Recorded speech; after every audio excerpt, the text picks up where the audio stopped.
এবছরের প্রয়াসের বার্ষিক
একদম ফাটিয়ে হাততালি হবে। আর প্রসঙ্গক্রমে আমি একটা অভিজ্ঞতা, উপস্থিত সকল গুরুজনকে আমার প্রণাম এবং আমার ছোট ছোট ভাই বোনদের আমার ভালোবাসা জানিয়ে আমি আমার বক্তব্য শুরু করছি। আজকে বিতর্কের টপিক টিউশনেই আসলে শিক্ষা, গুরুত্বপূর্ণ স্কুলের সরকারি স্কুলে না গেলে হবে বড় ভুল। আমি এর বিপক্ষে বলতে এসেছি। এখন দেখুন, সরকারি স্কুল শুনে মনে হবে যে সরকারি স্কুল ফ্রিতে শিক্ষা ভালো হবে, আমরা সেখানেই যাব। কিন্তু গুরুত্বপূর্ণ তো আসলে শিক্ষা, তাই তো? বেশিরভাগ সরকারি স্কুলে দেখা যাচ্ছে না ঠিকঠাক ইনফ্রাস্ট্রাকচার আছে, না উপযুক্ত বোর্ড, উপযুক্ত ঘর, ভালো ইনফ্রাস্ট্রাকচার নেই, শিক্ষক সংখ্যা অনেক কম। এছাড়া সরকারি স্কুলে সব থেকে বড় একটা সমস্যা অত্যাধিক ছুটি। সরকারি ছুটি তো রয়েছে, এছাড়া 1 মাস গ্রীষ্মকালীন ছুটি, 1 মাস পূজাকালীন ছুটি, এছাড়া বিভিন্ন পরীক্ষা, যেরকম বিভিন্ন স্কুলে উচ্চ মাধ্যমিক মাধ্যমিক পরীক্ষা সেন্টার বসে, সেই সময়ও প্রায় 1 মাস 1.5 মাস ছুটি থাকে। এছাড়া বিভিন্ন যদি ভোট হয় তখনও বিভিন্ন স্কুলে তখন ভোটের কাজের জন্য স্কুল ছুটি থাকে। দেখতে গেলে একটা বছরে প্রায় 5-6 মাস 4-5 মাস স্কুল বন্ধই থাকে। তাহলে এবার ভাবুন, যে ছেলেটা বা যে বাচ্চাটা বা যে মেয়েটা সরকারি স্কুলের ওপর ভরসা করে আছে, সে 4 থেকে 5টা মাস পড়াশোনা থেকে বঞ্চিত থাকবে। অন্যদিকে যারা টিউশনে পড়ছে তারা কিন্তু ছুটিতে থাকছে না, তাদের পড়াটা ঠিক চলে যাচ্ছে, তাদের পড়াটা ঠিক এগিয়ে যাচ্ছে। 1 মাস গ্রীষ্মকালীন ছুটির পরে যখন সেই দুটো বাচ্চা এক জায়গায় হবে, যে টিউশনে পড়েছে সে এগিয়ে গেছে অনেকটা, আর যে শুধু মাত্র সরকারি স্কুলের উপর ভরসা করে আছে সে অনেকটা পিছিয়ে গেছে। তাহলে কোথায় শিক্ষাটা ঠিক মতো হলো তার? আপনি তাহলে কি করে বলতে পারেন যে সরকারি স্কুল তার উপরে ভরসা করে একটা বাচ্চা থেকে যাবে? টিউশন তো অত্যন্ত গুরুত্বপূর্ণ এখানে হয়ে দাঁড়াচ্ছে। এবার বলি, আমরা সকলেই রবীন্দ্রনাথ ঠাকুরকে চিনি, আপনারা সকলেই জানবেন রবীন্দ্রনাথ ঠাকুর কিন্তু স্কুলে যাননি, তিনি বাড়িতে টিউশনেই পড়াশোনা করেছিলেন। অথচ তিনি একজন বিশ্বকবি, বড় সাহিত্যিক এবং নোবেল পুরস্কার পর্যন্ত পেয়েছেন। তাহলে আমরা কি করে বলতে পারি যে স্কুলে গেলেই কেবলমাত্র একটা শিশু বা একটা বাচ্চা বা একটা ছেলে বা মেয়ে সে প্রতিষ্ঠিত হতে পারবে, আদারওয়াইজ নয়? এটা কথা নয়। আসল কথাটা হচ্ছে শিক্ষা আমি কোথা থেকে পাবো। শিক্ষাটা আমি যেখান থেকে পাবো আমি সেখান থেকে তো নেওয়ার চেষ্টা করব। এখন যদি সরকারি স্কুলে সেই পদ্ধতি, সেই ইনফ্রাস্ট্রাকচার না থাকে, তাহলে আমাকে বাধ্য হয়ে সেই টিউশনের কাছেই আসতে হবে, আমরা নিরুপায়। এখন আমার প্রতিপক্ষ বন্ধুরা যুক্তি দিতেই পারে যে সরকারি স্কুলে আমরা শিক্ষাটা বিনামূল্যে পাই, টিউশনে গেলে খরচ লাগে, পড়ার খরচ লাগে, প্রাইভেট স্কুলে গেলে সেখানে খরচ লাগে। হ্যাঁ, এ কথা সত্য, কিন্তু এখন আপনারাই বলুন, ফ্রিতে গিয়ে সেখানে ভালো শিক্ষা না পেলে আমার লাভটা কি? তার থেকে কিছু টাকা দিয়ে আমার আসল শিক্ষা বা ভালো শিক্ষাটা পাওয়া, উন্নত মানের শিক্ষাটা পাওয়া কি আমার বেশি গুরুত্বপূর্ণ নয়?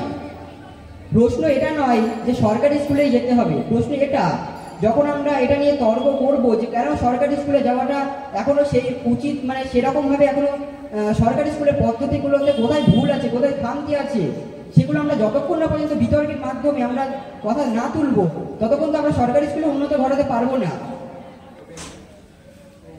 সুতরাং আপনারা যদি এটা বলতে থাকেন যে সরকারি স্কুলে যাওয়া উচিত, সরকারি স্কুলে পড়া উচিত, সরকারি স্কুলে সব ঠিক আছে, এটা যদি আপনারা বলে ফেলেন, তাহলে সরকারি স্কুলের কোনোদিনই উন্নত হবে না। আপনাদের উচিত যে তার পক্ষে না গিয়ে বিপক্ষে গিয়েও মতামতটা দেওয়া, যাতে করে আপনাদের যে দাবি, সেই দাবিটাও যাতে সরকারি স্কুলে ভবিষ্যতে, আজ না হলেও যাতে ভবিষ্যতে সরকারি স্কুলে হয়ে উঠতে পারে বাচ্চাদের বা শিশুদের পড়াশোনার আসল জায়গা, বা যাতে অনেকেই প্রাইভেট স্কুলে বা টিউশনে না গিয়ে সরকারি স্কুলে আসতে পারে, সেই বা আসতে চাই, সেই পদ্ধতিটা তো এই তর্কের মাধ্যমে তুলে ধরতে হবে। কোথায় ভুল, কোথায় খামতি, সেগুলো তো জানতে হবে। তাই আমি মনে করি এখনো সেই সময় হয়ে ওঠেনি যে আমরা সরকারি স্কুলের উপর ভরসা করে পুরোপুরি থেকে যাব, কারণ সরকারি স্কুলে এখনো ততটা ইনফ্রাস্ট্রাকচার নেই, তত শিক্ষক নেই, বা অনেক সমস্যা রয়েছে যার জন্য একটা সরকারি স্কুলে একটা বাচ্চা পুরোপুরি ভরসা নিয়ে থাকতে পারে। তাই এই মুহূর্তে দাঁড়িয়ে আমরা টিউশন ছাড়া অন্যদিকে নজর দিতে পারি না। আপনি বলুন, এয়ারটোতে এত শিশু, এত ছাত্রছাত্রী পড়াশোনা করছে, কতজন টিউশনে যায় না? অলমোস্ট প্রত্যেকেই টিউশনে যায়। তাহলে এবার আপনি কি করে বলতে পারেন যে টিউশনের উপর ভরসা করা যাবে না? যাই হোক, সময় নেই, তাই আমি আরণ্যক প্রামাণিক, পলাশীপাড়া এনজিএস বিদ্যাপীঠের 8ম শ্রেণীর ছাত্র। আজকে প্রয়াসের যে বাৎসরিক সাংস্কৃতিক অনুষ্ঠানে বিতর্ক প্রতিযোগিতা আয়োজন করা হয়েছে তার একজন প্রতিযোগী আমি।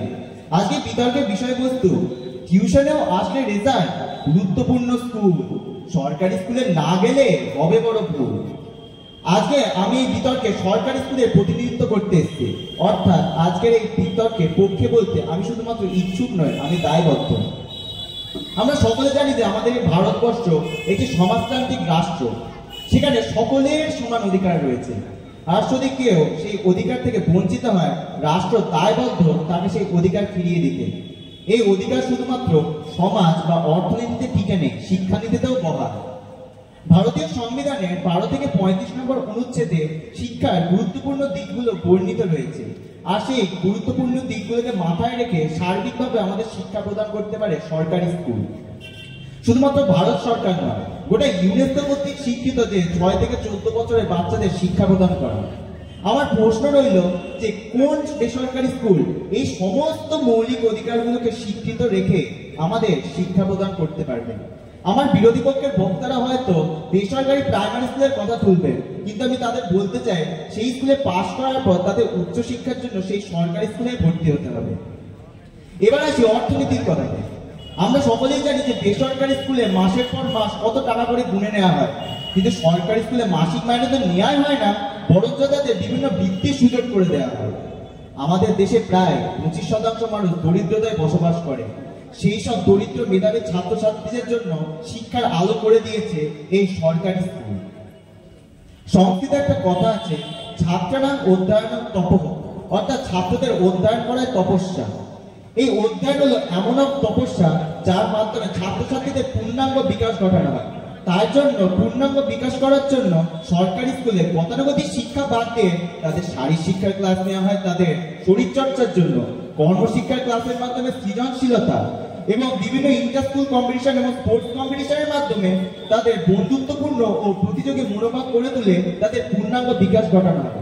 আমার প্রশ্ন রইল, কোন বেসরকারি স্কুল এইভাবে পূর্ণাঙ্গ শিক্ষা দান করতে পারবে? আমাদের দেশে বিভিন্ন বৈচিত্র্যের মানুষ রয়েছে, তাদের মতামত ভিন্ন, কিন্তু তাদের মধ্যে বেশিরভাগই বলেন যে স্কুল শুধুমাত্র নাকি রেজাল্ট অর্জনের জায়গা, আসল পড়াশোনা তো টিউশনে। ভালো পড়াশোনার জন্য টিউশনের যে গুরুত্ব অনস্বীকার্য তা অস্বীকার করছি না, কিন্তু এটি ব্যক্তিগত পরিসরের গল্প। আসলে স্কুলের পড়াটাকে ভালোভাবে পড়ার জন্য টিউশন রাখা হয়। ভারতীয় জাতীয় দলের হেড কোচ হচ্ছেন গৌতম গম্ভীর, কিন্তু তার জন্য ভালোভাবে ব্যাটিং শেখানোর জন্য একটা কোচ রয়েছেন বিক্রম রাঠোর। আমি এটাই বলতে চাইছি যে এই সরকারি স্কুল যদি হয় গৌতম গম্ভীর, তাহলে এই বিক্রম রাঠোর বলেন টিউশন। আমি যদি আমেরিকা যুক্তরাষ্ট্র বা ফ্রান্সের মতো উন্নত দেশে বসবাস করতাম, তাহলে হয়তো আজকের এই বিতর্কের বিপক্ষে মতবাদ রাখতাম।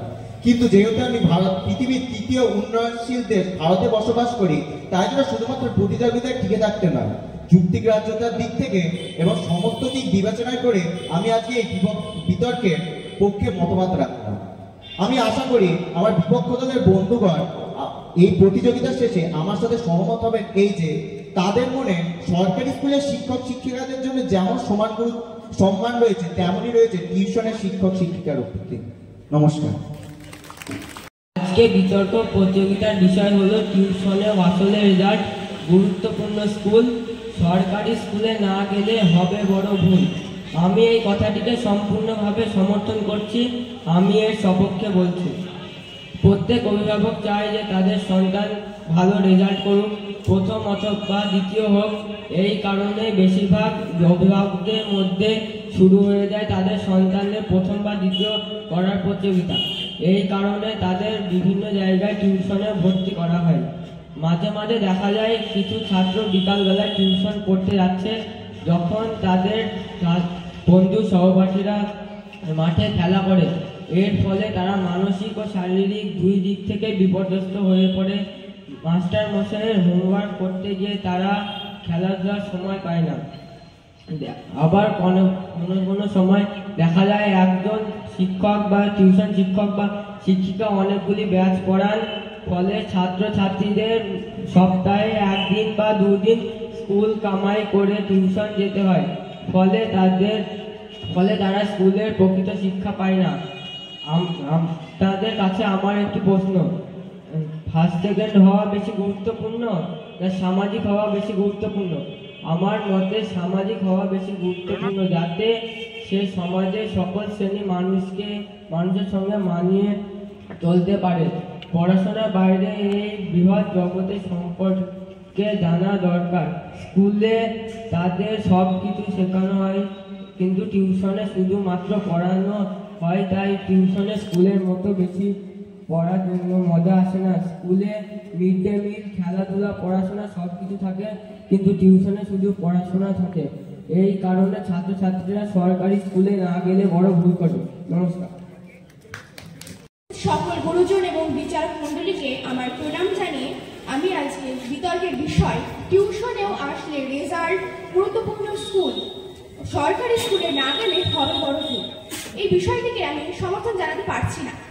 কারণ আমরা সকলেই জানি 365 দিনে একটি বছর হয়, তার মধ্যে 65 দিনই যায় ছুটি, এছাড়া 52টা রবিবার থাকে, এছাড়াও পরীক্ষার দিন, টিচারদের পার্সোনাল লিভ ইত্যাদি অন্যান্য বিষয়ে আমাদের ক্লাস হয় না। কদিন আর বাকি থাকে, সে কদিনে পুরো বই সিলেবাসকে আমরা শেষ করতে পারি না। আমি যতদূর জানি পারি না। এছাড়া একটা ক্লাসে সব রকমের ছাত্রছাত্রী থাকে, প্রথম সারির ছাত্রছাত্রীও থাকে, একদম শেষ সারির ছাত্রছাত্রীও থাকে। শিক্ষক বা শিক্ষিকা তিনি একদম সর্বশেষ স্তরের ছাত্রছাত্রীদের বোঝার জন্য সেই অনুযায়ী পড়াচ্ছেন। সেই সময় সেক্ষেত্রে হয়তো প্রথম সারির ছাত্রছাত্রীদের মনে হয় যে শিক্ষার মানের উৎকর্ষতা থাকে না, তাই তারা স্কুলে যেতে অনীহা বোধ করে, আমার তাই মনে হয়। এছাড়া আমরা স্কুলে 40 মিনিট কোনো একটা টপিক পড়ি, কিন্তু টিউশনে গেলে সেটা আমরা 40 থেকে সেটা আরো টাইম বেশি লাগে, আমাদের 1.5 থেকে 2 ঘন্টা ধরে আমরা সেই টপিকটা ভালো করে পড়ি, ভালো করে বুঝি, এর মধ্যে আমাদের কিছুটা হলেও সেলফ স্টাডি হয়ে যায়। কিন্তু আমার মনে হয় স্কুলে যে 40 মিনিট টাইম থাকে সেখানে আরো অন্যান্য ছাত্রছাত্রীদের বোঝাতে গিয়ে আমাদের সেটা হয় না বলে আমার মনে হয়। এছাড়া আমরা অনেকেই জানি বর্তমানে অনেক শিক্ষক শিক্ষিকার নিয়োগ নেই। অনেক কাগজ ঘাটলেই দেখা যাবে যে হয়তো কোনো প্রাথমিক বিদ্যালয়ে দেখা গেছে যে 1-150 স্টুডেন্ট, কিন্তু হয়তো টিচার আছে 2 থেকে 3 জন, তাহলে তাদের হয়তো আছে 5টা কি 6টা ক্লাস, তাহলে তাদের বাকি ক্লাসগুলো হবে কে, নেবে কে, তারা এই ক্লাসগুলো নেবে কে, আমার সেটাই প্রশ্ন। তাহলে তারা সেই ক্লাসটা করতে পারছে না, তাহলে তাদের তো টিউশনের উপরে জোর দিতে হবে, তাদের টিউশনের উপর জোর দিয়ে তারা রেজাল্টটা করবে। এছাড়া আপনারাই বলুন, এই এলাকার কোনো স্টুডেন্ট হয়তো খুব ভালো রেজাল্ট করলো, আপনারা কি কোনোদিন জিজ্ঞাসা করেছেন তাকে যে তুই কদিন স্কুলে গিয়েছিলিস বা কতদিন রেগুলার ক্লাস করেছিস? কোনোদিন কি জিজ্ঞাসা করেছে? ভুল করে হয়তো জিজ্ঞাসা করে, কিন্তু এটা অবশ্যই জিজ্ঞাসা করেছে যে তুই কোন টিচারের কাছে কোন সাবজেক্টটা পড়তিস, তুই বাংলা কোন টিচারের কাছে পড়তিস, এটা কোন সাবজেক্টটা কোন টিচারের কাছে পড়তিস। তাই আমার যদিও সরকারি স্কুলের একটি নিয়মও আছে 75% উপস্থিতি দিতে হবে, সেই উপস্থিতিটা দিয়ে আমার মনে হয় টিউশনের উপর জোর দিয়ে নিজে পড়াশোনা সেলফ স্টাডি করে ভালো করে রেজাল্ট করার জন্য। নমস্কার। কবিতা 3। সেই নদীটির কথা মনে আসে, যার জলে গধূলির রং মিশে আছে। আবহমান কালের ওই নদী তোমার গভীরে, শুধুই আমার পিপাসা, বিলাপের উঁচু নিচু ঢেউ, অনুচর বৃত্তির দিকে ঝুঁকে পড়ে। বসত বাড়ির আলস্যহীন মুগ্ধতা, রেখাচিত্রময় শস্যকণা, ওই নদীর হাওয়ায় কাঁপতে কাঁপতে আরো স্পষ্ট, আরো গাঢ় হয়ে উঠছে। নমস্কার। সব চেহারা মন করে পড়লে দিন দুপুরে এখনো এইভাবে চুরি চলত। সেই হারানো নদী কচুরিপানার ওপর দাঁড়িয়ে ফুটুফুটি করে। জেলেরা ওপর হাঁটবি নাকি? চল চল নদীটা দেখবি চল। সত্যি জল ওপর আবার হাঁটা যায় নাকি? যায়। বিস্মৃতি সেই জল জলঙ্গির ওপর তো যায়। সেই অবাক করা কাণ্ড দেখতে সম্প্রতি ভিড় জমা গিয়েছিল নদীয়ার দেবন্তীর তারানগর গ্রামে। রাতারাতি কচুরিপানা জমে গিয়েছিল। জেলা শাসক প্রধানমন্ত্রী ও মুখ্যমন্ত্রীর চিঠি লেখার জন্য ধারাবাহিক একাধিক আন্দোলন কর্মসূচি পালন করা হয়েছে। এবার সরাসরি নদীর জন্য পথ হাঁটা শুরু করলেন জেলার মানুষ। মুর্শিদাবাদের কাছে চরম ধুবনা এলাকায় পদ্মা নদী থেকে জলঙ্গি নদী সৃষ্টি হয়েছে, কিন্তু অনেক আগে উৎসমুখ থেকে করিমপুর 2 ব্লকের চরমোত্তারপুর পর্যন্ত প্রায় 50 কিলোমিটার জলঙ্গি কার্য হারিয়ে গিয়েছে। এই চরমোত্তাপ জুলাই মাস একই জলঙ্গি যেন কালী মাময় হয়ে ওঠে, দুর্গন্ধে ভরে ওঠে আশপাশ। নদীতে হাজার হাজার মাছ মোড়ক লেগে যায়। গত কয়েক বছর তেহট্ট 2 নং ব্লকের হাঁসপুকুরিয়া, সাহেবনগর ও নাকাশিপাড়া ব্লকের রাধানগর সহ আশপাশে গ্রামে মাছের সার সার মৃতদেহ দেখতে অভ্যস্ত বাসিন্দা।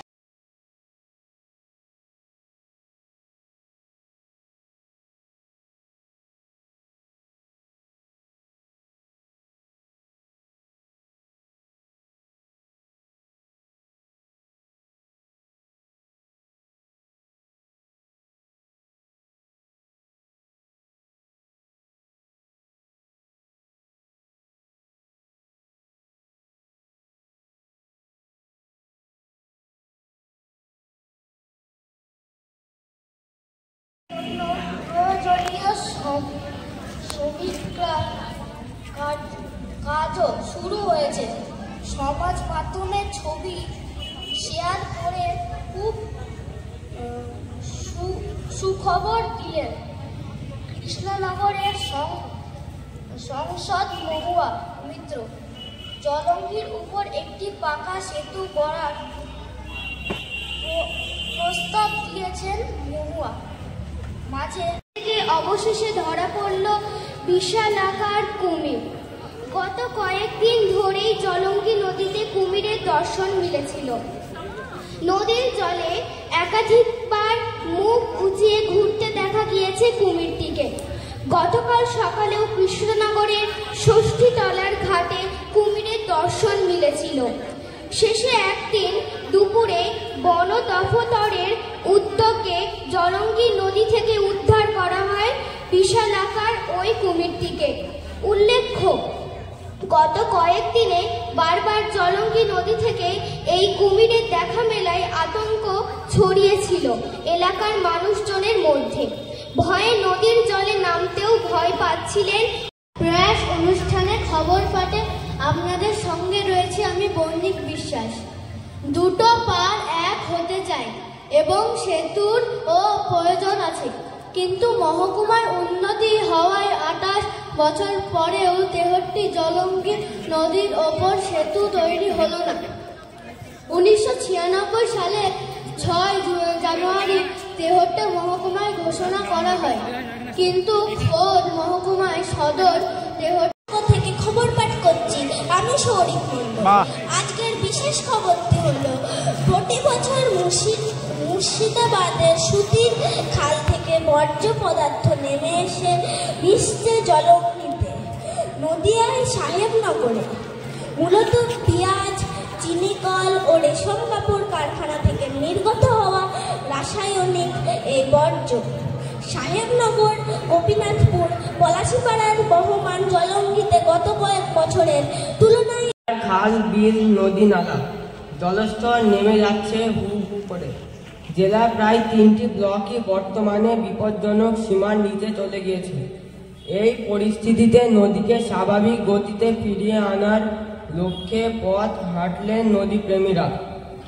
7 দিনে তারা সকলে মিলে প্রায় 138 কিলোমিটার পথ হাঁটলেন।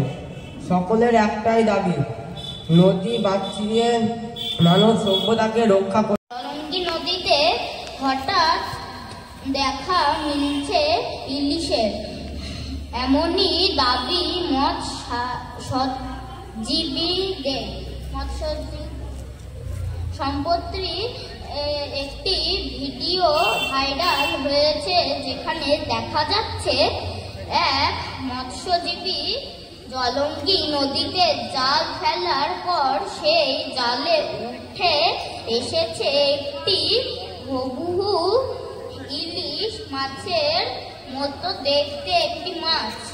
যদিও সেটি আকারে ছোট, তবে মৎস্যজীবীদের অনুমান ওটি আর তাতে বিলুপ্ত প্রজাতির মাছের মড়ক শুরু হয়েছে। নদিয়ার তেহট্ট এলাকায় জলঙ্গি নদীর জলদূষণ নিয়ে চিন্তিত স্থানীয় বাসিন্দারা। কয়েক সপ্তাহ আগেও জলঙ্গি নদীতে হাতে গোনা কিছু মাছের মৃতদেহ ভাসতে দেখা গিয়েছিল। এখন সংখ্যাটা হাজার হাজার, যা নিয়ে চিন্তিত গোটা তেহট্টবাসী। বৃষ্টির অভাবে নদীর জলে পাট জাঁক দেওয়ায় জলের রং আরও বদলেছে। সব মিলিয়ে ক্রমাগত দূষিত হচ্ছে নদীর জল।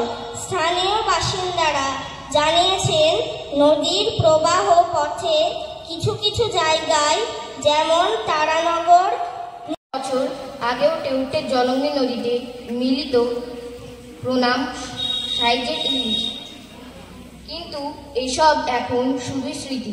সেই স্মৃতি আঁকড়েই রয়ে গেছেন এলাকার ভোজন বিলাসী বাঙালিরা। স্থানীয় ইলিশ প্রেমী ও মৎস্যজীবীদের সূত্রে জানা গিয়েছে, জলঙ্গি নদীর উৎপত্তি হয়েছে পদ্মা থেকে। পদ্মার সঙ্গে সারা বছর আগে যোগ থাকায় বিভিন্ন ধরনের মাছ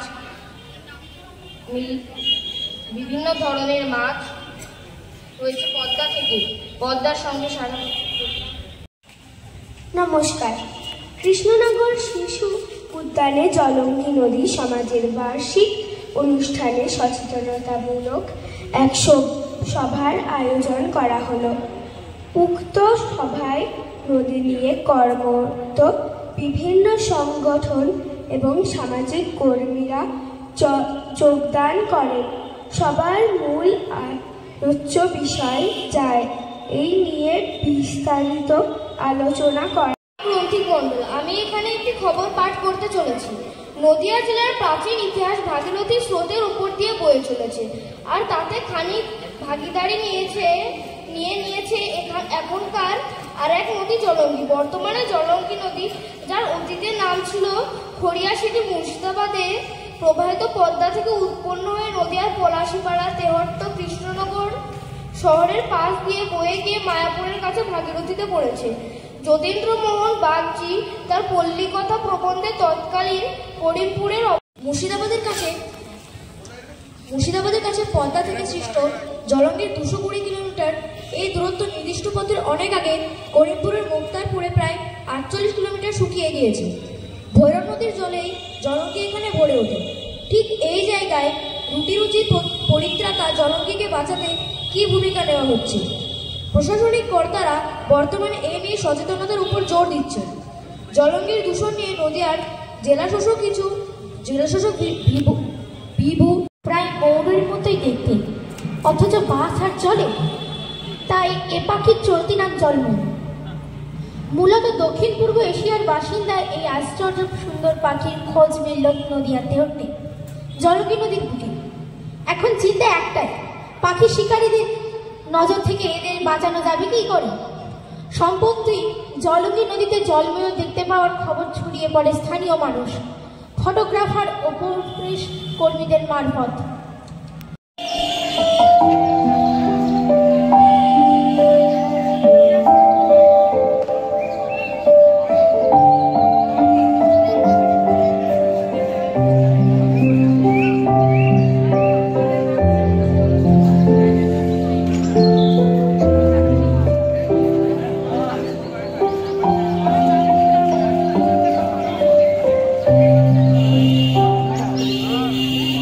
Thank you.